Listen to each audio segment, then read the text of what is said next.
వరంగల్ జిల్లా రాయపత్రి గ్రామం బంధన్ పత్రి మండల్లో ఒకప్పుడు ఛత్రపతి శివాజీ మహారాజ్ విగ్రహ ఆవిష్కారం జరిగింది. చాలా మంచి విగ్రహాన్ని అక్కడ కూర్చొని పెట్టినారు.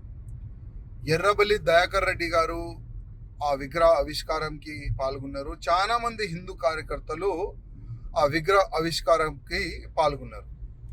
కానీ దురదృష్టం ఏంటంటే నిన్న కొంతమంది దుండగులు నైట్ పూట ఆ ఛత్రపతి శివాజీ మహారాజ్ విగ్రహాన్ని కాలబెట్టడానికి ప్రయత్నం చేసినారు. నేను మా పోలీస్ డిపార్ట్మెంట్ అధికారులకి రిక్వెస్ట్ చేస్తున్నా, అసలు ఈ వీళ్ళు ఎవరు?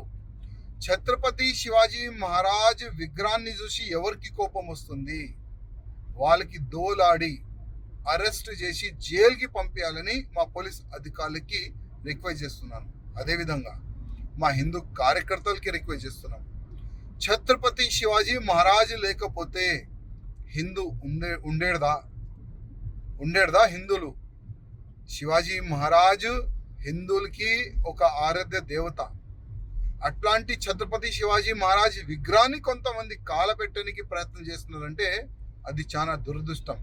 మా హిందూ కార్యకర్తలకి రిక్వెస్ట్ చేస్తున్నాము, అక్కడ గ్రామ కానీ మండల కానీ జిల్లా అధికారులకి రిక్వెస్ట్ చేస్తున్నాము, మీరు కూడా అసలు వీళ్ళు ఎవరు? మీరు కూడా మీ దృష్టికి వస్తే పోలీస్ అధికారులకి సూచన ఇవ్వండి మా ప్రతి ఒక్క హిందూ కార్యకర్తలకి నా ఒక్క నివేదిక. Local to global news at your fingertips. మీ చేతిలో ఒక ఆయుధం. Download raw TV app. Media legend Ravi Prakash is back.